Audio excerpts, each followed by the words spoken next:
weeks నుంచి జ్వరము జలుబు దగ్గు 3 ఉన్నాయి.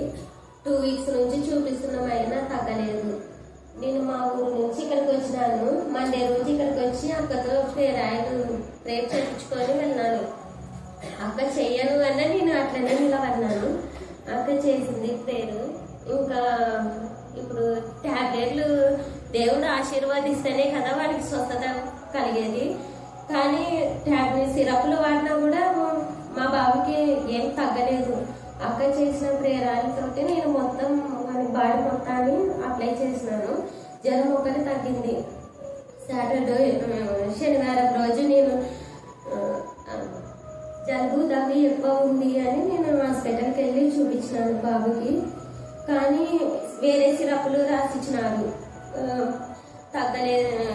ఎందుకు వేయాలి అబ్బా, అక్క ఇచ్చిన ప్రేరాలతో అప్లై చేసి సరిపోతుందని నేను అనుకున్నాను. అలానే చేసినాను. శనివారం వేయలేదు, ఆదివారం వేయలేదు సిరపులు. కానీ ఈరోజు ఎందుకు వేసినానో ఏమో నాకే తెలియట్లేదు. ఆ సిరపులు వేసినప్పటి నుంచి మా బాబు ఏడుస్తూనే ఉన్నాడు. హాస్పిటల్కి వెళ్ళాము. ఆయన డాక్టర్ లేరు అమ్మా అని చెప్పినాడు. నాకు ఇంకా అక్క ఒక్కటే గుర్తుకొచ్చింది. అక్క దగ్గరకు వచ్చినాను. కానీ ఆ టయానికి రాకూడదు. నేను అక్క ప్రేయర్లో ఉంటాను కాబట్టి రాకూడదు. కానీ వెళ్ళినాను. ఏమన్నా నేను ప్రభు అని నేను వెళ్ళినాను. అక్క దగ్గరికి ఇక్కడికి వచ్చినాను. ప్రేయర్ చేపించుకున్నాను. అక్క ప్రేయర్ చేసి మొత్తం బాబుకి ప్రేయర్ ఆయిల్ అప్లై చేసి ఏసు రక్తమే చేయమని ఏం కాదులేమ్మా అని చెప్పింది. ఇంటికి వెళ్ళిన గంటకే బాబు మంచిగా ఉన్నాడు. ఆఫ్టర్నూన్ కూడా ఇంతకు ముందు అక్క బాబు మీద చేయి పెట్టి యోహాను రాసిన ప్రకటన గ్రంథము 5వ అధ్యాయం చదవమ్మా రోజు అని చెప్పింది. ఆ వాక్యం చదివి మరి అక్క చేసిన ప్రేరణతోటే నేను అప్లై చేశాను. ఇప్పుడు బాబు బాగున్నాడు. అందుని బట్టి దేవాది దేవుడికి వందనాలు చెల్లిస్తున్నాను. దేవుని ఈ సాక్ష్యాన్ని దీవించిన గాక. ఆమేన్. సేవకులారా, సువార్తికులారా, మీ మాదిరికై వందనము. ఉన్నత పనికై మమ్మును పిలచిన దేవా, మా కొరకై నీ ప్రాణం అర్పించు. ఎవరు ఏది చెప్తారు చేసి మా తల్లి వారి పిల్లలకు నా ప్రభా వారి తల్లి శోధన తెచ్చే వారిగా వారి పిల్లలకు శపితమైన విధానంలో పెంచే ఆ జీవితం నుంచి, నేచర్ నుంచి, చెడు ఆలోచన నుంచి నేను విడిపించమని ప్రార్థిస్తున్నాం. అంత మాత్రమే కాకుండా చాలా మంది తల్లులు తమ పిల్లలు చెడులో ఉన్నప్పటికీ కూడా తాము చెడులో ఉండి తమ పిల్లలు కూడా చెడులో నడిపించేటువంటి తల్లులకు భయంకరమైన శిక్ష ఉంటుందని నా ప్రభావ మీరు తెలియజేస్తున్నారు. మధ్యాహ్నం వేళ దేవా ఈ రాత్రి కాల సమయంలో వాక్యమైన ప్రతి విడతో నేరుగా సృష్టిగా మీరు మాట్లాడాలని ప్రార్థిస్తున్నాం. వారి కుటుంబంలో పాడవడమే కాకుండా అనేక కుటుంబాలు పాడు చేసిన దుష్ట శక్తుల నుంచి నా ప్రభావ దేవుళ్ళందరూ మీరు కాపాడమని ప్రార్థిస్తున్నాం. ఒక ప్రాణం పోతే మళ్ళా ప్రాణం తెచ్చుకోలేదు కాబట్టి ప్రాణం యొక్క విలువ వారికి మీరు తెలియచేయమని ప్రార్థిస్తున్నాం. దేవా ప్రాణం విలువ మీకు తెలిసింది కాబట్టి మీ ప్రాణము మాత్రమే దేవా వెలపెట్టి మమ్మల్ని కొన్నారయ్యా. మేమంతా మీ చేత కొనబడిన వరం ప్రభా, మేమంతా మీ సొత్తు ప్రభా, నీ చొక్కే సంపాదన దేవనాథనే నీ యొక్క సొత్తును నా ప్రభా అహమరించమని ఎవరిని మీరు క్షమించలేచ్చా. కనికరించండి కనికరించమని ప్రార్థిస్తున్నాం.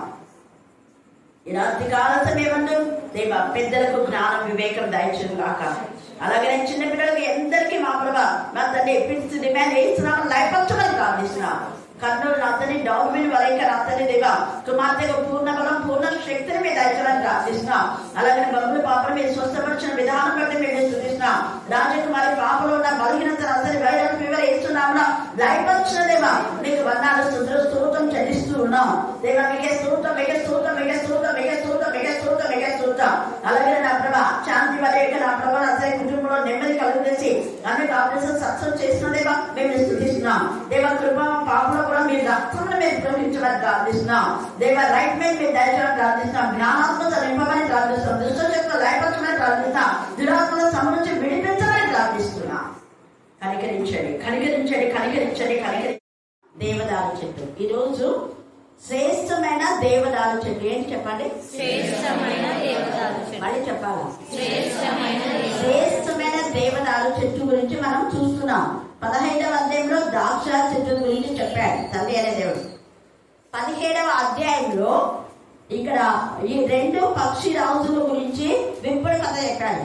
ఒక పక్షి రాజు ఏమో ఏం చేసిందంటే ఒక కొమ్మను తీసుకుపోయి ఒక చోట నాటితే అది బాగా పెరిగి పెద్ద అయింది. పక్షి రాజు తీసుకుపోయి నాటింది. మంచి శ్రేష్టమైన కొమ్మ నాటింది. అది బాగా పెద్దగా విశాలమై కొమ్మలు రెమ్మలు అయిపోయింది. అది బాగా పెరిగినాక చూడండి, గొప్ప పక్షిరాజు అంట, సిగ్గులేదు. గొప్ప పక్షిరాజు ఏం చేసిందంటే, ఈ నాటిన పక్షిరాజు కొంచెం ఈ గొప్ప పక్షిరాజు కంటే కొంచెం తక్కువేమో, ఒకవేళ బలహీనరాలై ఉండొచ్చు, బలహీనమైన సంఘం ఉండొచ్చు. ఈ బలమైన సంఘాలు బలహీనమైన సంఘాలను పాడు చేస్తాయి. బలవంతుడైనటువంటి మరి ఆ వ్యక్తులు బలహీనులైన, ఎక్కడ బలహీనులు అంటే శారీరకంగా, ఆత్మలో కాదు. ఆత్మలో వాళ్ళు బలంగా ఉన్నారు కాబట్టి వాళ్ళు ఏం చేస్తున్నారంటే, ఒక చక్కటి కొమ్మను తీసుకుపోయి ఇంకొక చోట నాటే పెద్ద చెట్టు కావాలి అన్నారు. దానికి ఉదాహరణ ఏంటంటే, మన దగ్గర ఈ కరుణాపీఠం పాఠశాలలో కొన్ని సంవత్సరాలుగా ఆత్మీయంగా ఎదిగిన పిల్లలు వేరే చోట పోయి పెద్ద వృక్షాలైనారు.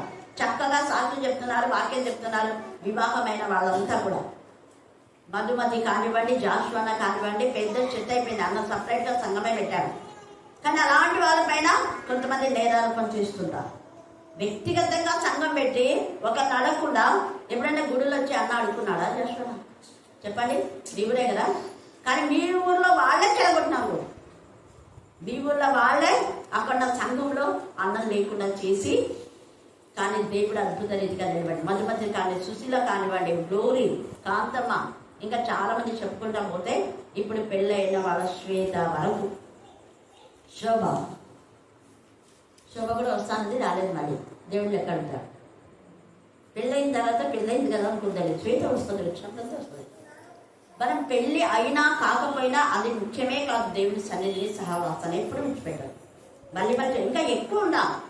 ఆధ్యాత్మికంగా మనం ఎక్కువ ఆత్మీయంగా దేవుని బలపరచాలి, గణపరచాలి, మహిపరచాలి. అలా లేకపోతే ఈ చెట్టు బాగా పెరిగినటువంటి చెట్టు ఏం చేయాలంటే అనేకులకు నీడేసి అనేకుల విషయంలో హెల్ప్ చేసే విధానంలో, కానీ అలా చేయకుండా ఏం చేసిందంటే, గొప్ప పక్షిరాజు చెప్పిన మాట విని నీ శాఖలో నా వైపు తిప్పేసేయి అంటే తిప్పేసింది. చూసారా, ఇక్కడ ఈ యొక్క పక్షిని నాటిన పక్షిరాజుకు సహాయం చేయకుండా వేరే దానికి సహాయం చేస్తుంది. ఈ రాత్రి వేళ నిన్ను ఆత్మీయంగా ఎదిగన చేసిన వాళ్లకు సహాయం అంటే వాక్యం వినడం, ప్రార్థన చేయడం, సహవాసం ఉండడం, ఎక్కడికైనా రమ్మంటే వెళ్ళడం, ఇదే సహవాసం. ఎవరైనా బాధతో ఉంటే ప్రే. ఈరోజు నేను మధ్యాహ్నం హైమవతి అందరూ ప్రే చేయండి అని చెప్దామనుకున్నా, మళ్ళీ మర్చిపోయాను. కనీసం రేపన్నా మీకు టైం ఉన్నప్పుడు పోయి చేయండి. వచ్చింది పాప ఇంటికి క్షేమంగా. వెన్నెలకు కూడా పోయి చేసిరండి. ఎందుకు నేను చెప్తున్నానంటే, ఖచ్చితంగా మనం చేయవలసిన పనులు కొన్ని ఉంటాయి. అలా సహకరించాడు. మీరు నేర్చుకోవాలని నేను పోయి చేస్తా, చేయడానికే కాదు, కాకపోతే మీరు నేర్చుకోవాలని మిమ్మల్ని పంపిస్తుంది. మీరు కూడా అలాగా, నేను ఈ రోజు ఉంటా, రేపు వెళ్ళిపోతా, ఇప్పుడు ఇలా చేస్తే ఈ గ్రూప్లో కొందరు ఉంటారు కదా, వాళ్ళు మళ్ళీ అలా కంటిన్యూ చేస్తారని ఈ విధానంలోనే అప్పటి నుంచి నేను పిల్లల్ని అలాగే పంపించాను. ఇంత ఇదిగా మేలు చేసినటువంటి ఈ పక్షిరాజు యొక్క మాట వినకుండా ఈ గొప్ప పక్షిరాజు గొప్పతనాన్ని చూసుకొని ఈయన దగ్గరికి పోతే నాకు బాగుంటుంది, అదిలే ఇదిలే అని అనుకుంది పాపం. కానీ దేవుడు న్యాయస్తుడు కదా, ఆయన చూస్తున్నారు. ఈ పక్షిరాజు అదే పనిగా తీసుకుపోయి అక్కడ నాటినటువంటిది అదంతా చూస్తున్నాడు దేవుడు. చూసిన దేవుడు ఎంత సంతోషపడ్డాడు. ఇక్కడ ఒక చెట్టు ఉంది, మళ్ళీ దీన్ని తీసుకుపోయి మళ్ళీ ఇంకో చెట్టు ఉన్నది, అదొక చెట్టు అయింది అంటే అదంతా కదా పెరుగుతుంది. ఒకప్పుడు పాడమంటే పాడేవాళ్ళు కాదు, ప్రార్థన చేయమంటే చేసేవాళ్ళు కాదు. ఇప్పుడు అక్కడ నువ్వు పాడితే మేము నీతో పాటు కలిసి పాడతాం అనేవాళ్ళు. ఇప్పుడు అసలు సలోమి అయితే చాలా చిన్న తన స్వరం ఎంత గట్టిగా పడుతుంది తెలుసా. వింటున్నారు కదా మీరు, అవునా కదా, రోజు చూస్తుంది స్వరం. కారణం ఏంటంటే పాడగా ఏమైందంటే చెప్పాలి మీరే, గట్టిగా రాగం వస్తుంది. అది అన్నాక నిజం రాదా, అది రాదు, ఇది రాదా అనుకో, పాడుతూ ఉంటే వచ్చేస్తుంది అంతే. కానీ తప్పులు వాడద్దండి, ఒక్కటి వాడాలి ఖచ్చితంగా. తప్పులు వద్దు. మనకు వచ్చినదే 10 సార్లు కానీ పాడు, వచ్చింది ఏదైనా నీకు బాగా పాడొచ్చు కదా, అదే 10 సార్లు పాడు. ఏం దేవుడు వద్దని చెప్పాలి. ఈ పాటనైనా 10 సార్లు పాడినావా అని అన్నాడు. కొంతమంది పాడితే పాట పాసుకుంటే చేస్తారు, అది ఒక్కటే పెట్టి తింటారు.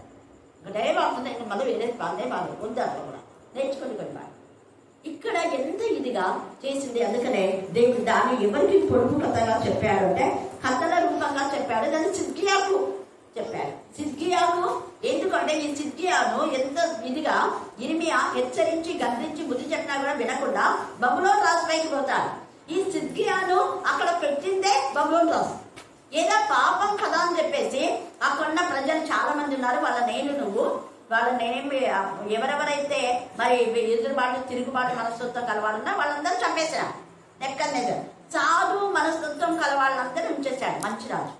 ఉంచి వాళ్ళు ఏం చేయకుండా పేదవాళ్ళకంతా ద్రాక్ష చెట్లనిచ్చి పేదవాళ్ళకంతా కూడా అంటే వాళ్ళ పొలాలేవి, వాళ్ళ పొలాలు ఈయన తీసుకోకుండా మీకే చాలు చేసుకోండి, మీ పొలాలు నాకేమొద్దు, ఎవరైతే చంపినారో వాళ్ళే మాత్రమే నాకు కావాలి అని వాళ్ళ ప్రాపర్టీ మాత్రమే తీసుకున్నాడు. దావీదు కూడా అమాలేకుల నుంచి వాళ్ళ ప్రాపర్టీ అంతా తీసేసుకున్నాడు.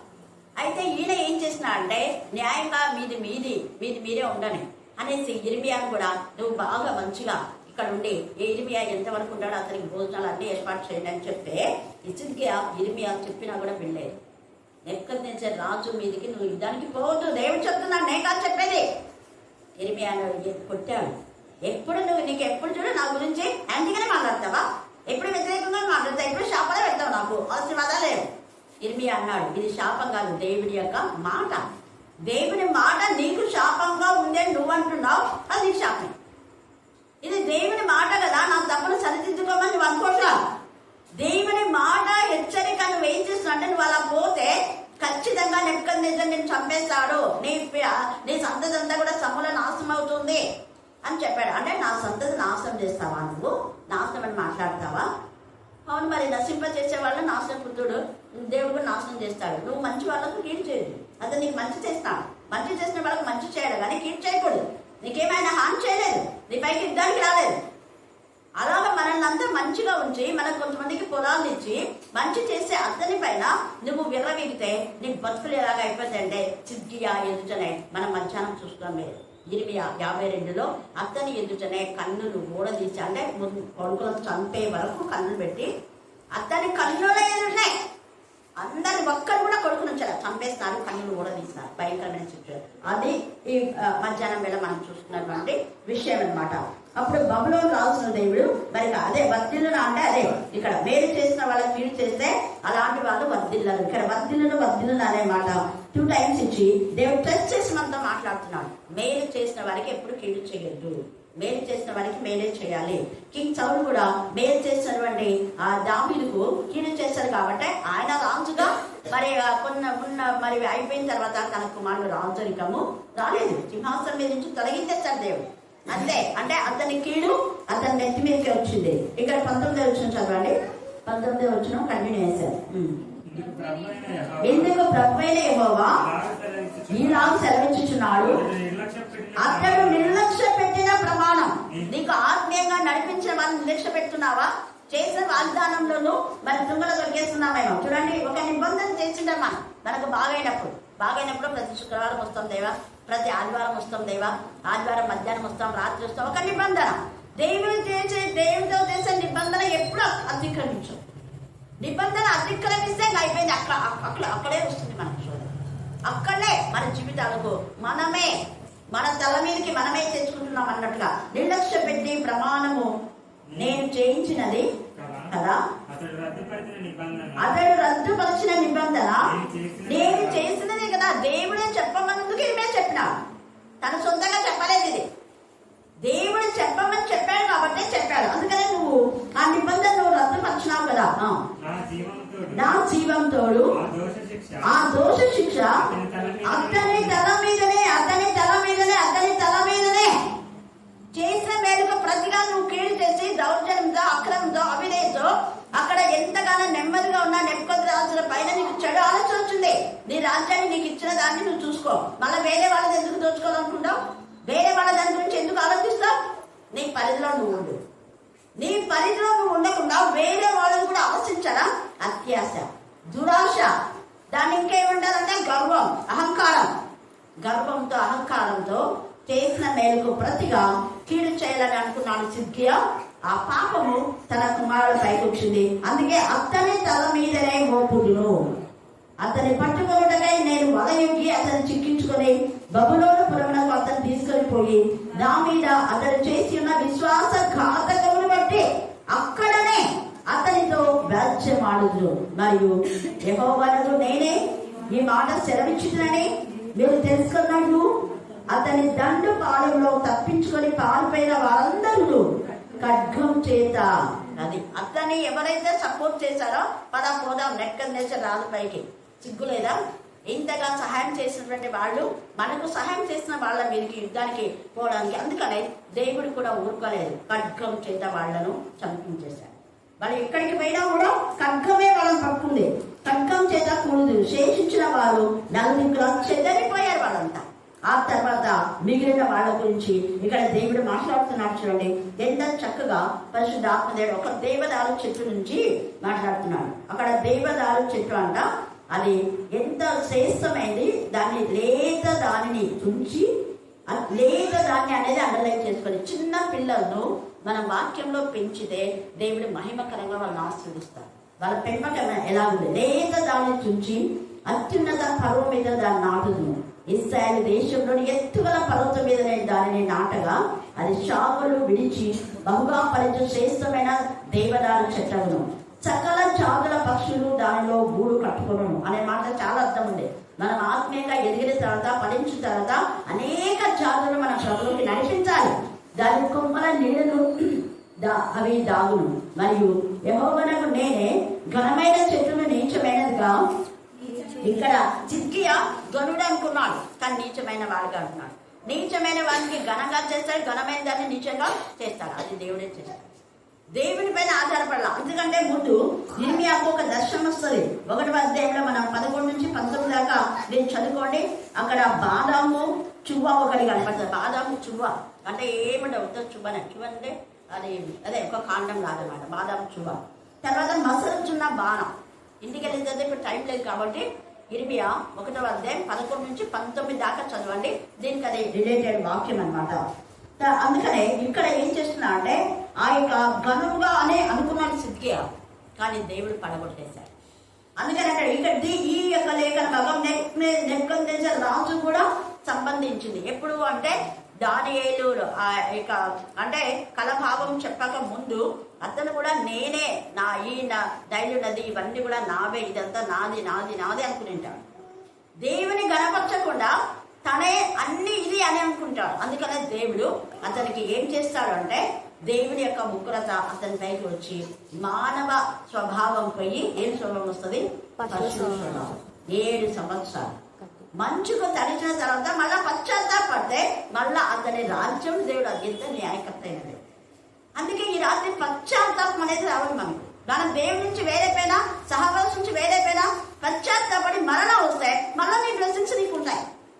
ఒకప్పుడు చిన్నప్పుడు ఎప్పుడో బ్లెస్సింగ్స్ ఇచ్చింటాడు దేవుడు, అది ఖచ్చితంగా ఇక్కడ లేదదంటే అదే లేదదంటే చిన్నప్పుడు నీకు ఇచ్చిన బ్లెస్సింగ్స్ ఎప్పుడు కూడా నువ్వు పోగొట్టుకోవు. అందుకే హెబ్రీయులకు రాసిన పత్రిక అంటాడు హస్త నిక్షేపం, తిమోతిలో వీటన్నిటిలో కూడా పెద్దలు ఎవరైనా హస్త నిక్షేపం చేయగా వారి ద్వారా నీకు వచ్చిన మాట నువ్వు ఎప్పుడు నిర్లక్ష్యం చేయదు. దేవుడిని అడుగు, ప్రభా పెద్దలు ఇలాగ ప్రార్థిస్తారు కదా, నాకు నేను అలాగే చిన్నప్పుడు అడిగాను. ఈ గూడూరు పురుషోత్తం తాతని ఎప్పుడు మా ఇంటికి వచ్చినా ఎప్పుడు నన్ను అందరు బేబమ్మ అంటారు, కానీ ఆ పురుషోత్తం తాత మాత్రం ఎప్పుడు బేబన్నాడు. ఎప్పుడు కూడా ఆమె ఏమంటారంటే దుర్శానమ్మ అంట. ఈమె మిషనరీ అయిపోతుంది, ఇట్లనే మిషన్ వాళ్ళతోనే ఎప్పుడు జ్వరాలు వాళ్ళు వచ్చినప్పుడంతా అంకులు కూడా వస్తాడు పురుషోత్తం అంకులు. ఈమె మిస్సమ్మన అవుతుంది అన్నవాడు. చూడండి, నేను అన్నా దేవుడు కూడా దేవ అలాగనే చేయను అన్నారు. ఎవరైనా ఏదైనా అన్నారనుకో దేవ అలాగనే చేయంటానే. యాంటీగా ఎవరైనా మాట్లాడితే వాడి నోటి నుంచి తప్పు వచ్చింది కదా వాళ్ళని గద్దించి బుద్ధి చెప్పు, అలా చేయొద్దు నాకు అంటాను. వేరుగా ఎవరైనా నాకు విరోధంగా మాట్లాడతానుకో, నాకు విరోధంగా నింపబడిన ఆయుధం వంచలేదు అన్నావు కదా, కాబట్టి నాకు విరోధంగా ఎవరు మాట్లాడారో ఆ యొక్క ఆయుధం వాళ్ళకే పోవాలి ప్రభా అంట. నేను ఓపెన్గా ఇట్లనే చెప్తే అన్నీ చేస్తాను. ఎందుకు అంటే దేవుని పిల్లలు అలాగనే ఉండాలి. ఏసై కూడా అదే నేర్పించిన నాశన పుత్రుడు ఏం కావాలి మళ్ళీ ఇవ్వండి. నా గుండెలో అది నాటుకపోయింది ఎప్పుడో. అందుకని అంట వాళ్ళు విరోధంగా మాట్లాడుతుంటే వాళ్ళు నీకు విరోధులు. నేను నిజంగా నీ బిడ్డనైతే వాళ్ళు నన్ను ప్రేమిస్తారు, నిన్ను ప్రేమించే వాళ్ళు నన్ను ప్రేమిస్తారు. వాళ్ళు నాకు యాంటీగా ఉన్నారంటే వాళ్ళు నీ పిల్లలు ఖచ్చితంగా 100% ప్రభా నేను ఇట్లనే ప్లాన్ చేస్తా, ఇట్లనే బిడ్డ పెడతాను. వాళ్ళు నీకు సంబంధించిన వాళ్ళు కాదు, నీకు సంబంధించిన వాళ్ళే ఖచ్చితంగా నన్ను ప్రేమిస్తారు, నన్ను గౌరవిస్తారు. కారణం నువ్వు నన్ను పంపావు కాబట్టి అది వాళ్ళు తెలుసుకుంటారు ఖచ్చితంగా. నీ యందు భయభక్తి గల వాడు మాత్రమే నాకు కావాలి ప్రభా. లోకస్తులు వద్దు, వాళ్ళ సహవాసం వద్దు, వాళ్ళు నా దగ్గరికి రానియద్దు. వస్తాను నేను ఇల్లంట ప్రభా, లోకస్తులు ఎవరినే నా దగ్గరికి రానియద్దు ప్రభా, వాళ్ళు మోసగించేవాళ్ళు ఇక్కడ. అందుకనే నెబుకద్నెజరు రాజుకు బుద్ధి వచ్చింది. మంచి నీతిగా ఆయన చుట్టూ ఉండే వాళ్ళంతా కూడా ఆయనకు ద్రోహం చేసేవాళ్ళే జ్ఞానులు. కానీ దానియేలు ఎప్పుడైతే వచ్చినాడో దానియేలు బట్టి నెబుకద్నెజరుకు బ్లెస్సింగ్ వచ్చింది. అందుకే దానియేలు సంస్థానంలో బహుగా ఆశీర్వదించినాడు. అలాగనే మనం చూస్తే పెద్దగా ఉన్నటువంటి హామాను కింద పడిపోయినాడు, అట్టర్లాస్ అయిపోయినాడు, వాళ్ళ వంశమే నాశనమైంది. కానీ బానిసలో ఉన్నటువంటి ఎస్తేరు మొర్దెకై, ఎస్తేరు యొక్క 10వ అధ్యాయం మీరు చదివితే మొర్దెకై ప్రధానమంత్రి, రాజుకు ఈక్వల్గా మొర్దెకై ఏం చెప్తే అదే శాసనం. ఎస్తేరు రానైనా కూడా మొర్దెకై మాటకు విధేయత. కారణం చిన్నప్పటి నుంచి పెంచాడు, లేత వయసులో నన్ను పెంచి పెద్ద చేసిన మా పెద్దండ్రి, నేను ఆయన మాట వినాలి, వేరే మాట వినాలి. ఎంత విధేయత! ఆ విధేయత మనం ఎప్పుడు పోగొట్టుకోవద్దు. దావీదు కూడా గొర్రెల దొడ్డి నుంచి దేవుడు నన్ను పిలిచాడని నాతాను ప్రవక్త చెప్పిన మాటలు చెప్పినట్టు చేశాడు. గాదు ప్రవక్త ఏం చెప్తే అదే చేశాడు. మీరేంది నాకు చెప్పేదని ఎప్పుడు ఎదురు చెప్పలా. ఒకసారి చెప్పినాడు, శిక్ష అనుభవించినాడు. ఎదురు చెప్పే శిక్షనే. మళ్ళీ చెప్తున్నాం, దేవుని బిడ్డలకు ఏదైనా మనం ఎదురు చెప్తే అది వచ్చేది శిక్షనే. అలాంటి పని చేయకుండా మనం విధేయత కలిగి ఉంటే నీ ఘనహీనమైన బ్రతుకులు దేవుడు ఘనంగా ఒకరోజు చేస్తాడు. ఆలస్యమైన అన్యాయం చేయదు.